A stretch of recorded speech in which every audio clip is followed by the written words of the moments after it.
Digital arrest पर बोले सपा अध्यक्ष अखिलेश यादव, ठगी करने वालों को पकड़ा जाए, झूठा थाना बताकर पुलिस बताकर ठगी हो रही। नोएडा में पीड़ित परिवार को न्याय मिले, नहीं तो जनता नारा देगी डिजिटल है तो अनसेफ है।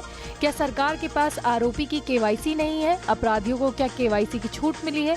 ऐसी घटनाएं भाजपा राज में ही क्यों हो रही हैं? ये क्या सरकारी मिलीभगत का गोरख धंधा है? खाताधारी कहे आज का नहीं चाहिए भाजपा। बीएसपी अध्यक्ष मायावती का बड़ा बयान, कहा सपा कांग्रेस मुसलमानों को आपस में लड़ा रही है, मुस्लिम समाज सपा कांग्रेस से सतर्क रहे। दलित सांसद दलित उत्पीड़न पर चुप बैठे हैं। बांग्लादेश में अत्याचार झेलने वाले भी दलित ही हैं। जनप्रतिनिधियों को दलितों की चिंता नहीं। बांग्लादेश में सबसे ज्यादा दलित पीड़ित हैं। कांग्रेस मुस्लिम वोटों के लिए संभल चिल्ला रही है। मुख्य विपक्षी कांग्रेस को दलितों की चिंता बिल्कुल भी नहीं है। भाजपा सरकार बांग्लादेश से दलितों को वापस लाए। बांग्लादेश में अत्याचार सहने वाले अधिकांश दलित, तुर्क और नॉन तुर्क को सपा कांग्रेस लड़ा रही है। सपा कांग्रेस संभल में हिंसा को भुनाने में लगी हुई है। योगी सरकार का बड़ा फैसला, यूपी में 6 महीने के लिए ईएसएमए लागू किया गया। 6 महीने तक किसी भी तरह के प्रदर्शन हड़ताल पर रोक। सरकारी कर्मचारियों को हड़ताल प्रदर्शन पर रोक लगी। उल्लंघन करने वालों पर ईएसएमए के तहत होगी कार्रवाई। किसानों को बिना गारंटी 2 लाख तक मिलेगा कर्ज। बढ़ती महंगाई से राहत देने के लिए आरबीआई का बड़ा ऐलान। नगद आरक्षित अनुपात 0.5% घटाकर 4% किया गया। इससे बैंकों को मिलेगा 6.16 लाख करोड़ रुपए। रेपो दर में लगातार 11वीं-12वीं नहीं हुआ कोई बदलाव। कांग्रेस मुख्यालय में प्रियंका का पोस्टर चर्चा का विषय बना। मुख्यालय के अंदर दीवारों पर पोस्टर लगाए गए। प्रियंका गांधी के तमाम प्रदर्शन करते हुए भी पोस्टर लगाए गए हैं। वायनाड चुनाव में जीत के बाद लगाया गया है ये पोस्टर। यूपी की कमान प्रियंका गांधी संभालेंगी, इसका भी चर्चा। सुल्तानपुर में आप राज्यसभा सांसद संजय सिंह का बड़ा बयान। अकेले चुनाव लड़ने के बयान पर बोले संजय सिंह, हमने हरियाणा में प्रयास किया, अकेले बीजेपी को दिल्ली में हरा रहे। इस बार भी दिल्ली में प्रचंड बहुमत से हमारी सरकार बनेगी। दिल्ली में हम अकेले चुनाव लड़ेंगे। हमारे जो भी मुद्दे हैं, जो भी काम है, उस पर ही चुनाव लड़ेंगे। हिंदुस्तान धर्मनिरपेक्ष राष्ट्र है, यहाँ सभी धर्मों को सम्मान से रहने का अधिकार है। ये बात बाबा साहब द्वारा लिखे गए संविधान में।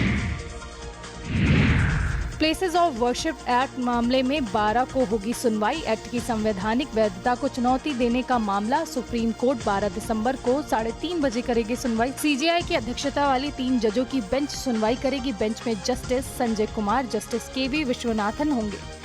सुप्रीम कोर्ट में इस एक्ट को लेकर 6 याचिकाएं दाखिल। सुप्रीम कोर्ट केंद्र सरकार को नोटिस जारी कर चुका है। जमात उलेमा ने एक्ट के पक्ष में याचिका दाखिल की है। शाहदरा हत्याकांड पर बोले अरविंद केजरीवाल, दिल्ली को जंगल राज बना दिया गया है। दिल्ली के लोग दहशत में जी रहे हैं। बीजेपी कानून व्यवस्था नहीं संभाल पा रही है। एकजुट होकर आवाज उठानी होगी। एआईएमआईएम नेता असीम बकार ने दिया जवाब। आचार्य प्रमोद कृष्ण के बयान पर दिया जवाब। बोले, यही आप पीएम अमित शाह से बोल कर दिखाइए। आप बोलिए पीएम मोदी एक दिन मणिपुर जाए। अगर आप ईमानदार हैं तो ये बोल कर दिखाइए। राहुल गांधी को बांग्लादेश जाने की सलाह दी थी। अयोध्या में फंस गई वंदे भारत ट्रेन। पटना लखनऊ वंदे भारत ट्रेन घंटे भर खड़ी रही। अयोध्या रेलवे स्टेशन पर घंटे भर खड़ी रही ट्रेन। अयोध्या रेलवे स्टेशन के आगे का रूट नहीं हुआ था क्लियर। पटना से वाराणसी होते हुए गोमती नगर आ रही थी ट्रेन। यात्रियों को जानकारी नहीं, इसलिए हुआ हंगामा। सौर ऊर्जा को लेकर योगी सरकार का ऐतिहासिक कदम। जल जीवन मिशन की 33,000 योजनाएं हो रही संचालित। प्रदेश में सौर ऊर्जा से संचालित हो रही 33,000 योजनाएं। वर्तमान में योगी सरकार प्रदेश में दे रही बिजली आपूर्ति 900 मेगावाट के सोलर पैनल से दे रही बिजली आपूर्ति। कार्बन डाइऑक्साइड का उत्सर्जन कम करने पर जोर दिया जा रहा है। सीएम के नेतृत्व में ग्रीन स्टेट की ओर से अग्रसर हो रहा प्रदेश। संभल हिंसा पर किसान नेता राकेश टिकैत का बड़ा बयान। सरकार का काम मस्जिद मंदिर तलाश करना, गरीब किसान बेरोजगार के मुद्दे पर बात की जाए। किसानों को मीटिंग में जाने से रोकना दुर्भाग्य की बात है। एनसीआर में 10 साल व्हीकल रोकने वाले पर राकेश टिकैत बोले, वाहन बंद होने से जनता को परेशानी होगी। एक दिन जनता ही करेगी विद्रोह। छत्तीसगढ़ में सरकार कटवा रही जंगल। प्रयागराज में सीएम योगी ने महाकुंभ की तैयारियों की समीक्षा की। पुलिस कर्मियों को संबोधित करते हुए सीएम योगी ने कहा, सरकार बनने पर हमारे पास 3 चुनौतियां थी। पहले यूपी की पुलिस का मनोबल गिरा हुआ था। हमने पुलिस कर्मियों के बैरक को अच्छा बनवाया। पुलिस कर्मियों को मिलने वाली सुविधाओं को भी बढ़ाया। पहले यूपी पुलिस की छवि अच्छी नहीं थी उत्तर प्रदेश पुलिस में भर्तियां की गई, अब यूपी की पुलिस आधुनिक सुविधाओं से लैस। संभल में मस्जिद के दूसरे सर्वे को लेकर हिंसा का मामला, भड़काऊ पोस्ट डालने वाले अज्ञात के खिलाफ रिपोर्ट। साइबर क्राइम थाने में दरोगा ने दर्ज कराई रिपोर्ट, वीडियो एडिट कर किसी पोर्टल चैनल पर दिखाया गया था। सपा राष्ट्रीय महासचिव प्रोफेसर राम गोपाल यादव का बड़ा बयान, केंद्र प्रदेश की सरकार किसान विरोधी सरकार है। ये राम गोपाल यादव ने कहा, केंद्र सरकार हमेशा से किसान विरोधी ही रही है। केंद्र सरकार सिर्फ उद्योगपति को बढ़ावा देती रही। आज देश में भाईचारा समाप्त हो गया है। संभल इसी का उदाहरण है। संभल की घटना को भुलाया नहीं जा सकता। किसान पर अत्याचार हो रहा है, कोई सुनने वाला नहीं। कांग्रेस प्रदेश अध्यक्ष अजय राय का बयान, केजरीवाल के अकेले चुनाव लड़ने पर बोले अजय राय, परिस्थितियों के हिसाब से निर्णय होता है। मेरी समझ में इंडिया गठबंधन में मजबूती है। वाराणसी में स्वर्वेद मंदिर के शताब्दी समारोह में सीएम योगी ने कहा, देश सुरक्षित तभी धर्म सुरक्षित तो हम सुरक्षित हैं। संत कभी शांत नहीं बैठ सकता है। संत हमेशा अपने राष्ट्र धर्म को निभाता है। हमारा हर काम देश के नाम होना चाहिए। काशी को पीएम मोदी ने 10 साल में चमका दिया है। काशी में विकास के बहुत काम हुए।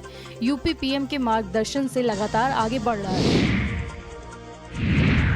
आगामी दिल्ली चुनाव पर भाजपा सांसद मनोज तिवारी ने कहा, दिल्ली की जनता ने तय कर लिया है। वो दिल्ली का कैंसर पैदा करने वाला प्रदूषित पानी प्रदूषण और वायु प्रदूषण, पेंशन बंद होना, राशन कार्ड न बनना और सीएम का भ्रष्टाचार नहीं सहेगी।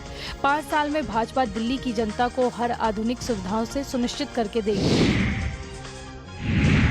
बांग्लादेश में हिंदुओं पर हो रहे अत्याचार पर मायावती ने दिया बड़ा बयान। मायावती ने कहा, पड़ोसी देश बांग्लादेश में हिंदू बड़ी संख्या में अपराधों का शिकार हो रहे हैं। उनमें से ज्यादातर दलित और कमजोर तबके के लोग हैं।